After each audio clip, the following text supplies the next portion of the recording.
أعوذ بالله من الشيطان الرجيم بسم الله الرحمن الرحيم الحمد لله رب العالمين سبحان الله وبحمده عدد خلقه ورضا نفسه وزنة عرشه ومداد كلماته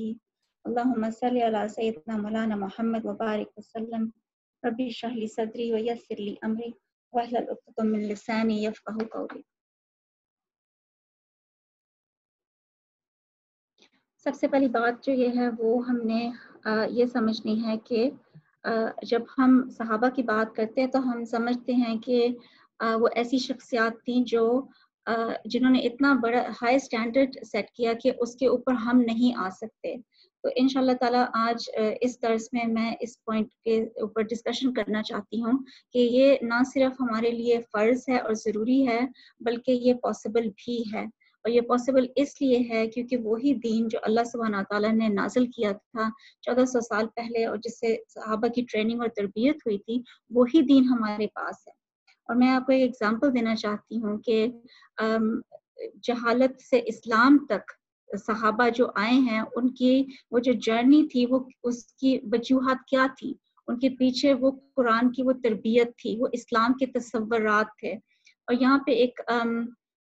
بہت امپورٹنٹ بات یہ ہے کہ وہ ان کا جو آباء و اجداد کا جو مذہب تھا وہ ان کے لیے بہت اہم تھا اسلام سے پہلے، اور زندگی کا کوئی اور دوسرا طریقہ وہ نہیں جانتے تھے. لیکن انہوں نے جب حق کو پہچانا تو اس حق کی وجہ سے انہوں نے سب کچھ قربان کر دیا. اور حضرت عمر رضی اللہ عنہ کے بارے میں ایک بہت ہی دلچسپ واقعہ ہے کہ مدینہ میں ایک دفعہ وہ بیٹھے ہوئے تھے اور وہ کبھی رو پڑتے تھے کبھی ہنس پڑتے تھے، اور جو لوگ ان کو دیکھ رہے تھے، جو صحابہ ان کو دیکھ رہے تھے، انہوں نے ان کو پوچھا کہ یا عمر کیا ہو رہا ہے، آپ کو کیا ہو گیا ہے، آپ ہنس رہے ہیں رو رہے ہیں؟ تو حضرت عمر رضی اللہ عنہ نے بتایا کہ میں اس لیے رو رہا ہوں کیونکہ جب ہم جاہلیت میں تھے تو ہم جو خدا کی جو عبادت کرتے تھے، بتوں کی عبادت کرتے تھے، تو کبھی کبھی ہم کھجوروں کے خدا بناتے تھے، کھجوروں کے ہم خدا بناتے تھے صبح کو، اور شام کو ہمیں جب بھوک لگتی تھی تو ہم وہ کھا لیتے تھے. تو اس لیے میں ہنس رہا ہوں، میں رو اس لیے رہا تھا کیونکہ میں اپنے کفر اور شرک کے اوپر شرمندہ ہوں اور میں سوچ رہا تھا کہ یہ میں نے کیا کیا. تو میں ہنس اس لیے رہا ہوں کیونکہ مجھے پھر یہ بات اتنی عجیب لگی کہ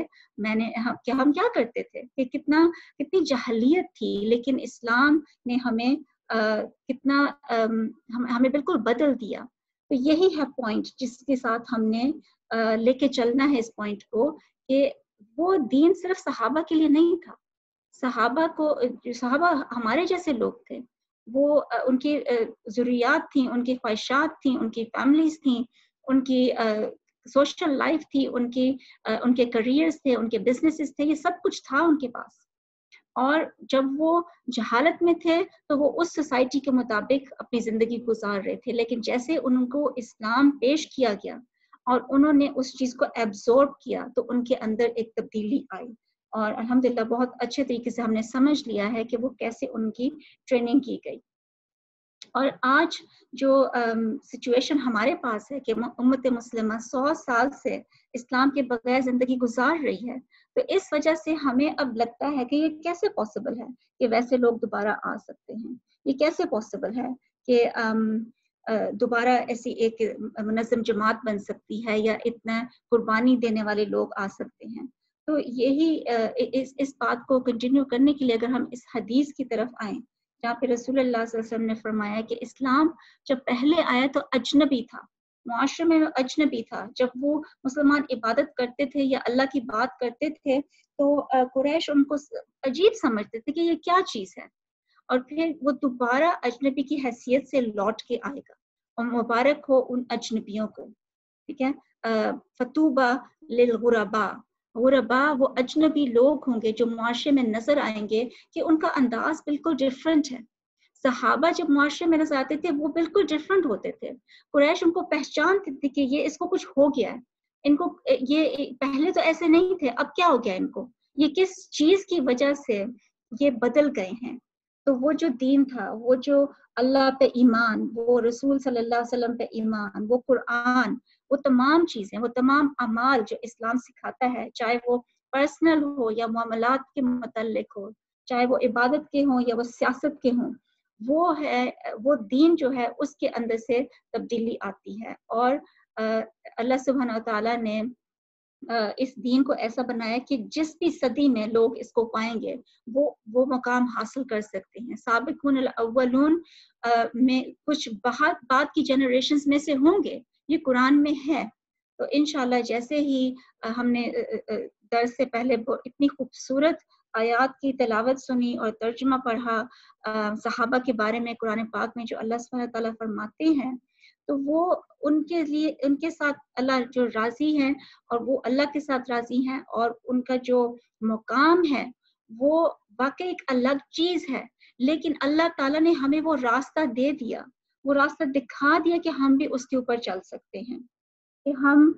کمپرومائز کے بغیر ہم حق کے لیے آواز اٹھا سکتے ہیں. اور ایسے لوگ آج موجود ہیں دنیا میں جو دعوت کو لے کے چل رہے ہیں، وہ دعوت میں سرگرم ہیں، یعنی کہ وہ ایکٹیو ہیں، وہ بہت سارے مختلف ایکٹیویٹیز میں انگیج ہوتے ہیں. وہ اسلام کے فکر کو پیش کرتے ہیں، اور جہاں پہ اس کی بحث کرنی پڑے اس کانسیپٹ کو متعلق وہ اس کو دلیل کے ساتھ پیش کرتے ہیں. وہ سمجھاتے ہیں امت کو کہ یہ جو چیزیں آپ کے سامنے ہیں، یہ جو سیکولرزم ہے، ڈیموکریسی ہے، نیشنلزم ہے، یہ سب کچھ اسلام کے خلاف ہے. تو ایسے لوگ ہیں جنہوں نے اسی چیز کو سمجھ لیا. بہت سارے مسلمان ایسے ہیں جنہوں نے اس دین کے کانسیپٹ کو سمجھ کے انہوں نے اس دعوت کا وہ حصہ بنے ہیں، اور وہ اس جیسے ہی رسول اللہ صلی اللہ علیہ وسلم کے اصحاب قریش کا مقابلہ کرتے تھے، ہم نے دیکھا کہ جعفر بن ابی طالب رضی اللہ عنہ نے کس طریقے سے اسلام کے دلائل پیش کیے اور اس بحث کو جیت لیا. ایسے ہی اب ہم بھی یہ کام کر سکتے ہیں، اور ایسے ہی ہم اس بہادری کے ساتھ ظالموں کے خلاف باطل کو بے نقاب کر سکتے ہیں. یہ ہماری رسپانسبلٹی اور ذمہ داری بنتی ہے. ایسے لوگ ہیں جو دن رات محنت کرتے ہیں، چاہے وہ بارش ہو یا موسم اچھا ہو، چاہے وہ ینگ ہیں یا وہ اولڈ ہیں، چاہے وہ بزی ہیں یا وہ فارغ ہیں. یعنی کہ جو بھی ان کی کیفیت ہے، جو بھی ان کی لائف کی مصروفیت ہے، اس کے باوجود وہ اس کام میں حصہ لے رہے ہیں. اور وہ اس لیے پاسبل ہے بیکاز اسلام کے تصورات کے مطابق چل رہے ہیں. انہوں نے بھی اپنی اسلامی شخصیت کو ڈیولپ کیا ہے، انہوں نے بھی اسلامی عقلیہ اور اسلامی نفسیہ کو ڈیولپ کیا ہے، اور وہ غلط تصورات کی نشاندہی کرتے ہیں اور درست اسلامی افکار کی وضاحت کرتے ہیں، اور وہ کسی سے ڈرتے نہیں ہیں سوائے اللہ سے. ان کو جیسے ہی صحابہ کا جو ایک ڈیپ کنوکشن تھا کہ یہ جو پیغام ہے ہم نے اس کو پھیلانا ہے، چاہے جو مرضی ہو جائے ہمارے ساتھ، اور اس پیغام کو پھیلانے کے لیے بھی ہمیں قربانیاں دینی پڑیں گی. ہمیں وقت کی قربانی دینی ہے، شاید ہمیں اپنی کیریئر کی قربانی دینی ہے، شاید ہم نے فیملی ٹائم میں قربانی دینی ہے. جو بھی ہمیں کرنا پڑے گا ہم کریں گے. اور جو صحابہ کرام کی ہم نے زندگی کی کچھ مثالیں دیکھی ہیں کہ انہوں نے اپنی فیملیز کی مخالفت کی، جو ان کا ساتھ نہیں دے رہے تھے، انہوں نے پھر ان کو چھوڑ کے حق کا ساتھ دیا، اور انہوں نے اس وقت کے جو بھی افکار تھے، جو بھی غلط تصورات معاشرے میں پھیلے ہوئے تھے، انہوں نے ان کو آئیڈینٹیفائی کر کے اور درست اسلامی افکار کی وضاحت اس وقت کی. تو اس لیے ہمارے لیے بھی یہ کام ضروری ہے اور یہ ذمہ داری پوری کی جا رہی ہے. اور ہر جو معاملہ ہے، چاہے وہ فلسطین کا معاملہ ہے یا وہ کشمیر کا معاملہ ہے، جو بھی ایشو ہے، جو بھی سچویشن ہے،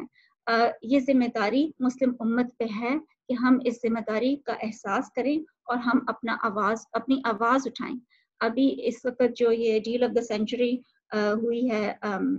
جو فلسطین میں اور زمین دی جا رہی ہے، یہودی ریاست جو زائنسٹ ریاست اس کے اوپر قبضہ کرتی جا رہی ہے، اس کے بارے میں اور آپ علم حاصل کر کے اس کی وضاحت کر سکتے ہیں. اور ایسے ہی مختلف لوگ علم لے کے قرآن کا، سیرت کا، تفسیر، علوم القرآن، علوم الحدیث، اصول الفقہ، یہ تمام چیزیں، اجتہاد، ان تمام چیزوں سے ان کی تربیت اور ٹریننگ ہوتی ہے، اور وہ اسلامک پرسنالٹیز بنتے ہیں اور وہ اس قابل بنتے ہیں کہ وہ اللہ سبحانہ تعالیٰ کا پیغام پہنچا سکیں، اور وہ اپنی تمام جو بھی پہلے والی زندگی تھی جہاں پہ اسلام نہیں تھا اس کو چھوڑ کے اپنے تمام افکار بدل کے وہ اس دعوت کے اندر کود پڑتے ہیں اور اس کے ذمہ داری اٹھاتے ہیں. وہ میڈیا کو خطاب کرتے ہیں، وہ سیاستدانوں سے بات کرتے ہیں، وہ علماء اکرام سے گفتگو کرتے ہیں، وہ اس محنت اور کوشش میں لگے ہوئے ہیں، بالکل جیسے صحابہ اللہ سبحانہ تعالیٰ کے دین کو پھیلا رہے تھے، اس کو غالب کرنے کی کوششیں کر رہے تھے، ایسے ہی آج بہت سارے لوگ یہ کام کر رہے ہیں اور اس کی وجہ سے بہت سارے لوگ جو ہیں ان کو اللہ کے راستے میں قربانی بھی دینی پڑ رہی ہے. میں آپ کو بس کچھ ایگزامپلس دوں گی. یہ ازبکستان کا ایگزامپل ہے جہاں پہ ازبکستان وہ ایریا ہے جو 70 ایئرس سے کمیونزم کی رولنگ کی وجہ سے وہاں پہ جو بھی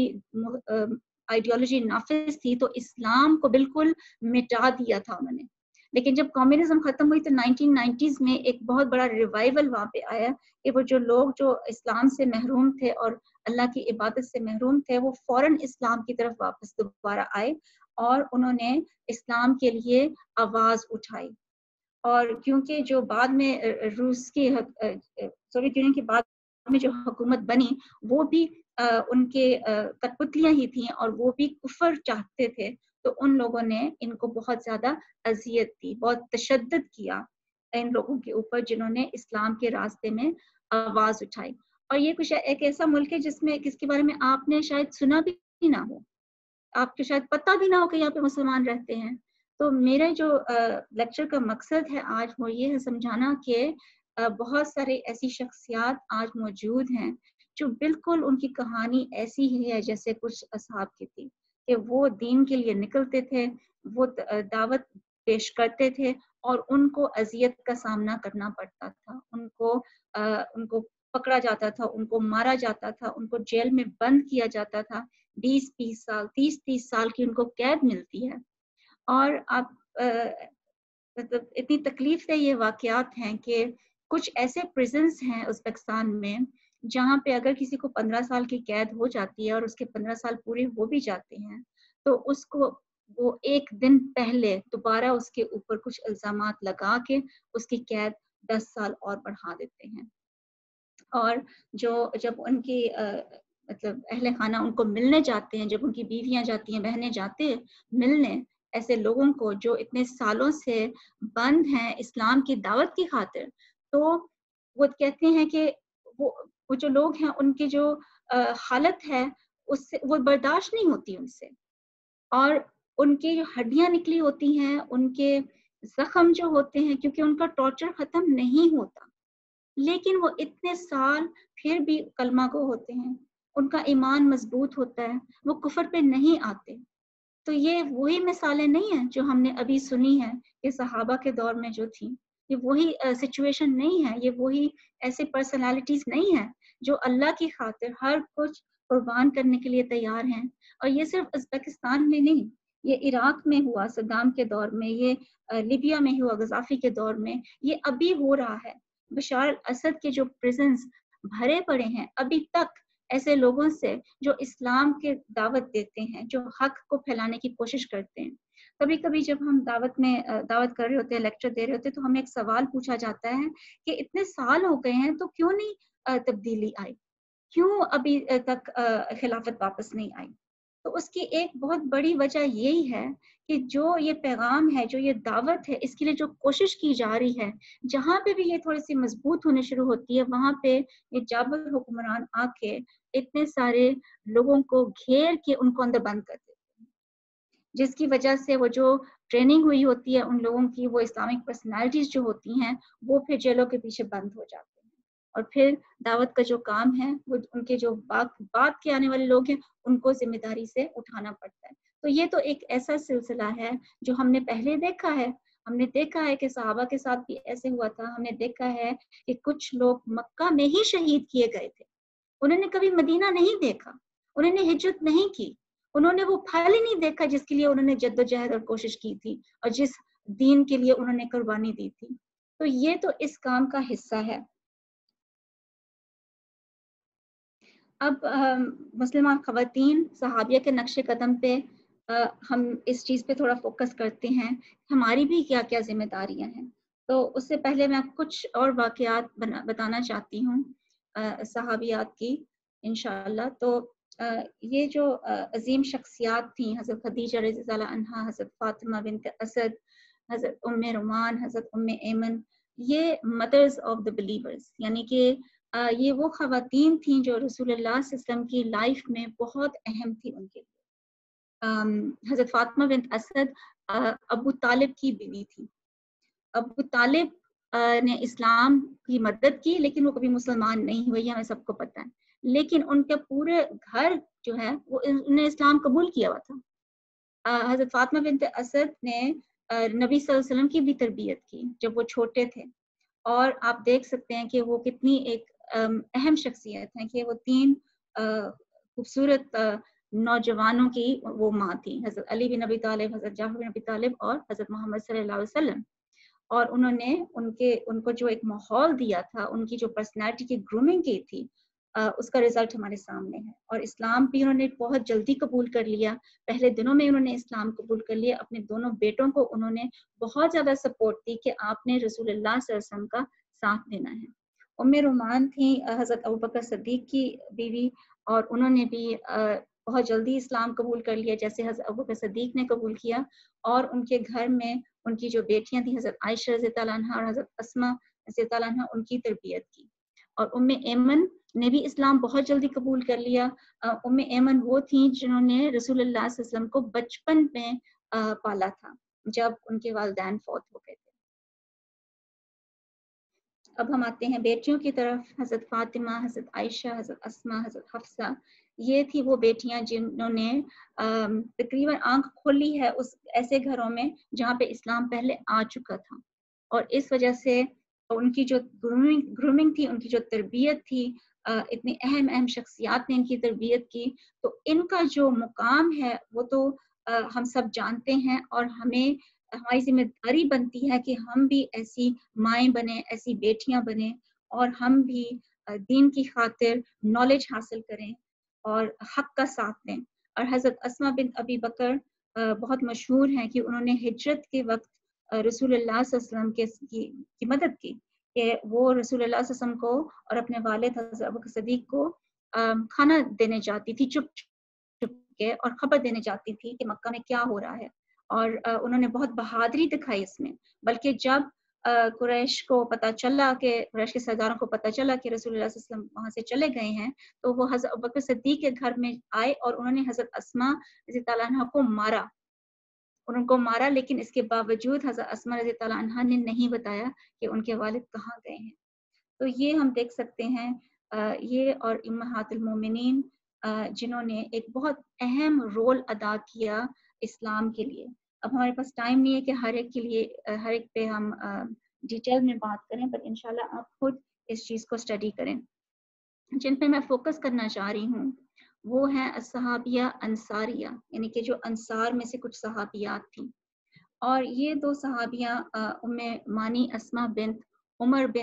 بن عاد رضی اللہ عنہا اور عمارہ نسیبہ بنت کعب رضی اللہ عنہا. یہ 2 اہم شخصیات جو ہیں، ان کے بارے میں یہ ڈسکس کرنا چاہتی ہوں کہ جب بیت العقبہ ثانی ہوا ہے، جس کو بیت الحرب بھی کہا جاتا ہے، وہ بیت جس سے جو انصار تھے انہوں نے رسول اللہ صلی اللہ علیہ وسلم کے ساتھ وعدہ کیا کہ ہم آپ کی پروٹیکشن کریں گے. اور مدینہ سے 73 لوگ آئے، ان میں 2 خواتین تھیں، کل یہ لوگ 75 تھے. یہ 2 خواتین تھیں جو بیت العقبہ ثانی پہ آئیں اندھیرے میں، رات کے وقت انہوں نے وہاں پہ شرکت کی. اس اہم واقعے کو انہوں نے وٹنس کیا کہ یہاں پہ رسول اللہ صلی اللہ علیہ وسلم کو جو نصرہ مل رہی ہے، جو طاقت مل رہی ہے اسلام کے لیے، اس میں انہوں نے اپنا حصہ ڈالا. تو سوچنے کی بات ہے کہ کیا ضرورت تھی اس وقت یہ کرنے کے لیے.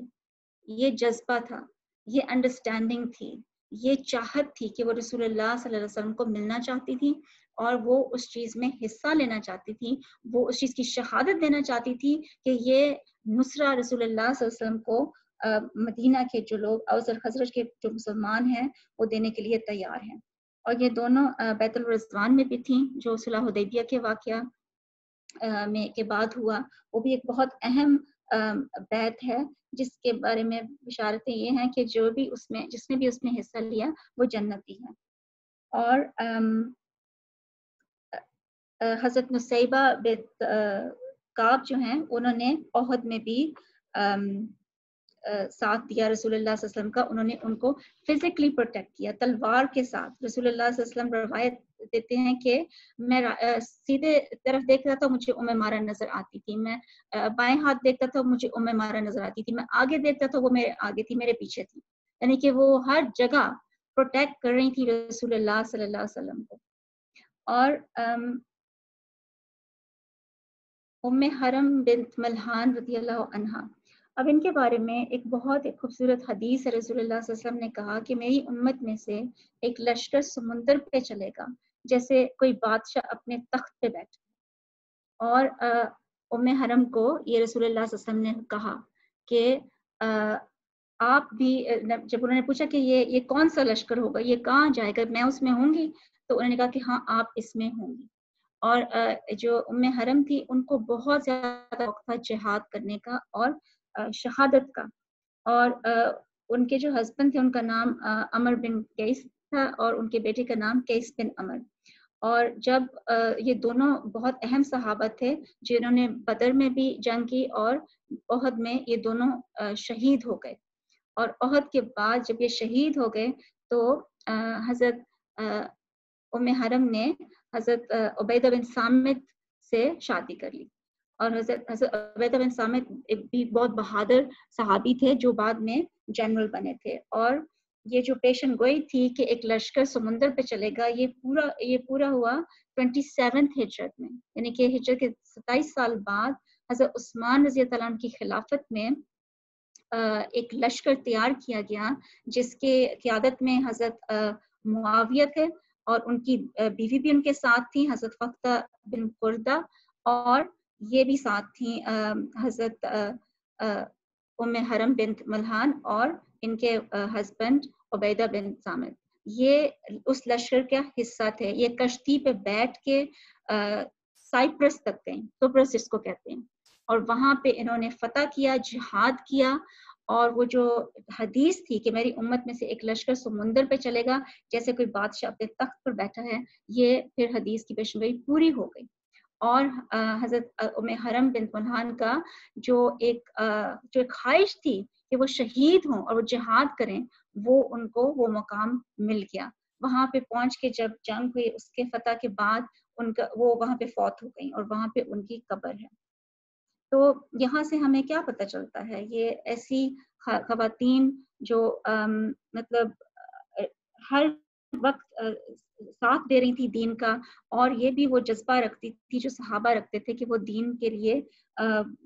میکسیمم کام کرنا چاہتی ہیں. پھر ہم آتے ہیں سلیم کی طرف.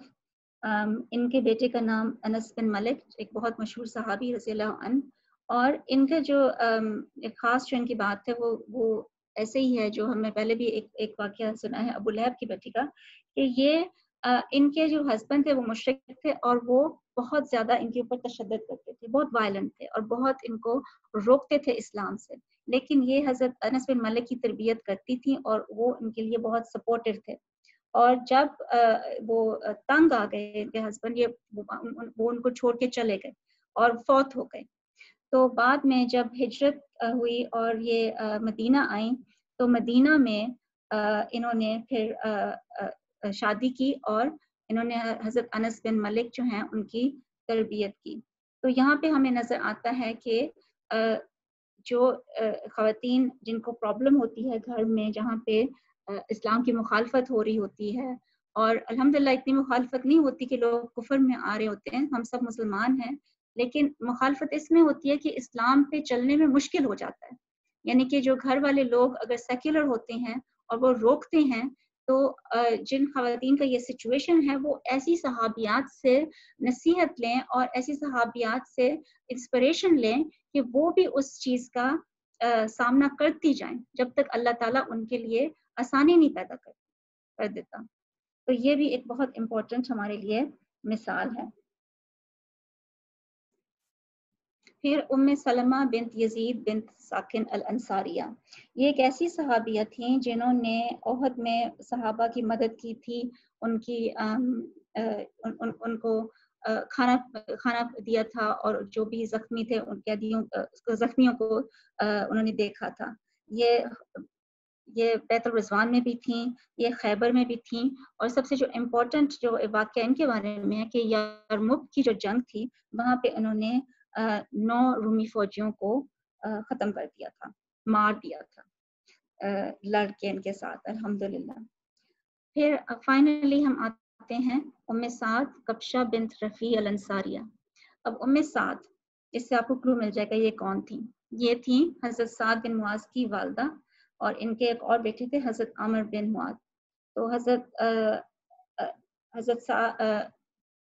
سعد کبشہ انہوں نے بہت جلدی اسلام قبول کیا، جیسے ہی حضرت سعد بن معاذ نے قبول کیا، اور حضرت سعد بن معاذ وہ اہم صحابی تھے جن کی وجہ سے نصرہ ملی مسلمانوں کو، رسول اللہ صلی اللہ علیہ وسلم کو، جیسے میں نے پہلے ایک واقعہ بیان کیا کہ بیت العقبہ ثانی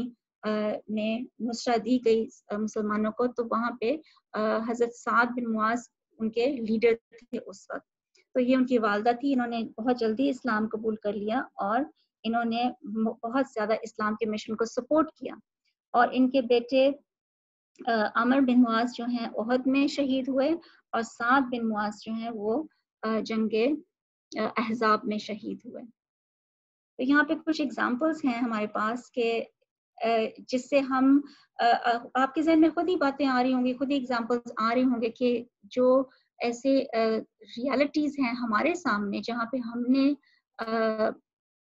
حق کا ساتھ دینا ہے یا ہم نے اپنی آواز بلند کرنی ہے، تو ہمیں بھی کوئی جھجک نہیں ہونی چاہیے، ہمیں بھی آگے بڑھنا چاہیے، ہمیں ان چیزوں ان صحابیات کی مثال دیکھنی چاہیے۔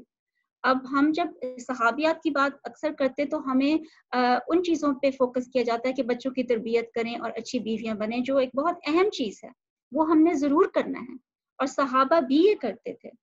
تو صحابیات مل کے اپنے گھروں کے اندر بھی تربیت کرتے تھے، لیکن وہ امت کے لیے بھی اتنی ہی کوشش کرتے تھے، وہ اپنے ٹائم میں قربانی دیتے تھے، اپنے وقت میں قربانی دیتے تھے، اپنی دولت میں قربانی دیتے تھے، اور حق کا ساتھ دینے کے لیے تیار ہوتے تھے۔ یعنی کہ جو مشن اسلام کا تھا وہ ان کے لیے سب سے اہم چیز تھی ان کی زندگی میں۔ اب میں تھوڑا سا ایک آج کی ریالٹی پہ ایک یہ لنک بنانا چاہ رہی ہوں، انشاءاللہ پھر میں اپنی بات ختم کرتی ہوں اور سوال و جواب کی طرف چلتے ہیں۔ تو جیسے آپ نے شاید دیکھا ہو سوشل میڈیا پہ کہ یہ ایک کیمپین چل رہی ہے سربرینیتسا کے بارے میں۔ سربرینیتسا ایک ایسا شہر ہے جو بوسنیا میں ہے، اور 25 ایئرس پہلے یہاں پہ جو ہوا وہ ایک دردناک واقعہ، اس کا میں بیان کرنا چاہتی ہوں۔ تو وہ اس وقت 1992 میں جو جنگ وہاں پہ سٹارٹ ہوئی تھی، جس میں مسلمس، بوسنیا کے جو مسلمس تھے ان کو جو کرسچن سربس کا تشدد کا سامنا ان کو کرنا پڑا، وہ 3 سال کی جنگ تھی، اور بہت سارے جو شہر تھے اور گاؤں تھے جہاں پہ مسلمان رہتے تھے وہاں پہ نسل کشی کی گئی، یعنی کہ ایک جینوسائیڈ ہوا۔ اور مجھے یہ واقعہ مجھے ایسے یاد ہے کہ جیسے یہ کل ہوا، بیکاز اس وقت میں یونیورسٹی میں پڑھتی تھی، اور جیسے آج سیریا اور یمن کے ویڈیوز آتے ہیں کہ پائلز آف باڈیز نظر آتی ہیں، اس وقت VCR پہ، ویڈیو کیسٹ پہ یہ سب کچھ آیا تھا کہ بوسنیا میں کتنے ایک دردناک جو کہہ سکتے ہیں جینوسائیڈ کی گئی مسلمانوں کے خلاف، اور جو سرب جماعتیں تھیں اور سلوبڈان ملوسیوچ جو ان کا لیڈر تھا، وہ چاہتے تھے کہ سرب ریاست کا قیام کیا جائے جو خالص سرب لوگوں سے ہی آباد ہو، اور تمام مسلمانوں کو وہاں سے ختم کیا جائے۔ تو ان کی افواج نے منظم طریقے سے گھروں کو تباہ کیا، ہزاروں مسلمانوں کو قید کیا، ان پر تشدد کیا، قتل کیا، اس میں عورتیں، بچے، بوڑھے بھی شامل تھے، اور اس جنگ کے دوران 1 لاکھ افراد مارے گئے، 22 لاکھ لوگوں کو ہجرت کرنا پڑا، یعنی کہ وہ ریفیوجیز بنے، 22 لاکھ لوگ ریفیوجیز بنے، اور 50,000 مسلمان خواتین اور لڑکیاں جو سرب فوج ہے اس کے ہاتھوں پہ ان کے اوپر زیادتی کی گئی۔ اور مجھے وہ یاد ہے اس وقت کہ سعودی بادشاہ نے اس وقت اعلان کیا کہ یہ جو بوسنیا میں یہ جو مسلم خواتین ہیں، ان کی جو پکچرز آ رہی تھیں، انہوں نے اسکارف نہیں پہنے ہوئے سروں پہ، حالانکہ بہت سارے نے پہنے ہوئے تھے، لیکن اس نے یہ کہا کہ ان کو پتہ نہیں ہے کہ انہوں نے حجاب کرنا ہے، ان کو پردے کا نہیں پتا، تو ہم یہاں سے حجاب بھیجنے لگے ہیں ان مسلمان بہنوں کے لیے. اور اس وقت ایک خط لکھا گیا، بوسنیا کی ایک خاتون نے لکھا اور وہ پبلسائز ہوا تمام اخباروں میں. اس نے یہ لکھا، ہمیں وہ حجاب نہ بھیجو، کچھ بھیجنا ہے تو ہمیں کانٹرسیپٹیوز بھیج دو، کیونکہ جب ریپ ہوتا ہے تو ہماری پریگننسیز ہو رہی ہیں اور ہم نہیں چاہتے کہ ہم دشمن کے بچے پیدا کریں.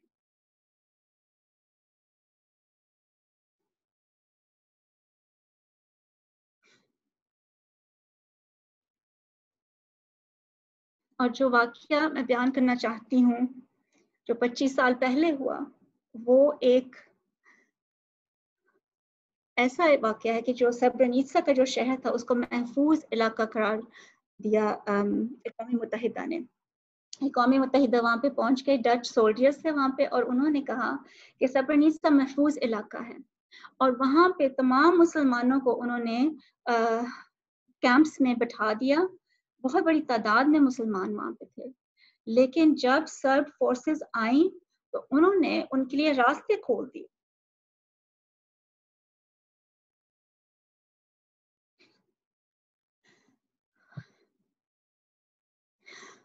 اور وہاں پہ ایسے ہوا کہ 8,000 جو مسلمان مرد تھے اور جو لڑکے تھے ان کو علیحدہ کیا، خواتین سے علیحدہ کیا. اور وہ خواتین بتاتی ہیں کہ ہمیں پتا تھا کہ ہم ان کو دوبارہ نہیں دیکھیں گے. ان کو وہ لے گئے اور ان کو میس کلنگ ان کی اور ان کے میس گریوز بنی. اور جو خواتین تھے ان کو جو وہاں سے یعنی کہ وہاں سے بھی ان کو نکال دیا، ان کے ساتھ بھی بہت زیادہ تشدد ہوا. اور یہ ہے وہ ایک پکچر میس گریو کی جہاں پہ 8,372 مرد اور لڑکے ان کو بیری کیا گیا تھا. یعنی ان کے اوپر فائرنگ ہوئی، اور آپ امیجن کریں کہ وہ ایک دوسرے کے سامنے ایک دوسرے کو دیکھ رہے ہیں، ان کے باپ، ان کے بیٹے، ان کے بھائی، اور ان کے یہ میس گریوز، اور ان کی باڈیز ایسی حالت میں ملی تو وہ آئیڈینٹیفائی کرنے میں اتنے سال لگ گئے. اور یہ ہے پکچر وہ وہاں کے جو قبرستان ہے، اور 25 ایئرز لگے ہیں باڈی پارٹس کو تلاش کرنا، ڈی این اے کو سمجھنا کہ ڈی این اے کس کا ہے. اور وہ سوری ایک منٹ میں یہ جو آپ کو کافنس کی پکچر نظر آ رہی ہے نا، اس پہ نمبر لکھے ہوئے ہیں، تو یہ وہ انہوں نے اس طریقے سے اس کو مینیج کیا تھا کہ جو ڈی این اے سیمپل آتا تھا تو وہ اس کو وہ آئیڈینٹیفائی کر کے وہ کافنز میں ڈال دیتے تھے. اور پھر ہر سال جب جتنے بھی کافن تیار ہوتے تھے، مکمل باڈی پارٹس اگر مل جاتے تھے یا انف مل جاتے تھے کہ وہ بیریل ہو سکتا تھا، تو پھر ان کو بیری کیا جاتا ہے. اور آج تک یہ سلسلہ چل رہا ہے. اور یہ خواتین ذرا آپ یوٹیوب پہ جا کے دیکھ لیں، ان کی کہانیاں دیکھیں، یہ سنیں ان کو کہ کیا ان کو سامنا کرنا پڑا، کس چیز کا سامنا ان کو کرنا پڑا. تو یہ 25 سال پہلے ہوا، اور ہمیں لگتا ہے کہ جو ظلم ہو رہا ہے وہ صرف اب ہو رہا ہے. یہ ظلم تو بہت سالوں سے ہو رہا ہے. یہ جب سے اسلام کا نظام ختم کیا گیا اور کفر ریاستیں بنی جس کے اندر کفر کا نفاذ ہوا، یہ اس وقت سے یہ چلتا آ رہا ہے. اور فائنلی پھر میں اپنی بات کو کنکلوڈ کرتی ہوں اسی حدیث کے ساتھ کہ اسلام اجنبی تھا اور دوبارہ اجنبی کی حیثیت سے لوٹ کے آئے گا. تو جب ہم دعویٰ کرتے ہیں، جب صحابہ کے نقش قدم پہ چلتے ہیں، ان عظیم صحابہ صحابیات کی زندگی کو اپنے لیے رول ماڈل بناتے ہیں، اور ہمیں بھی ان چیزوں کا سامنا کرنا پڑتا ہے، تو ہمیں سمجھ لینا چاہیے کہ ہم حق کے راستے پہ ہیں اور انشاءاللہ ہم غرباء میں سے ہیں. الحمدللہ رب العالمین.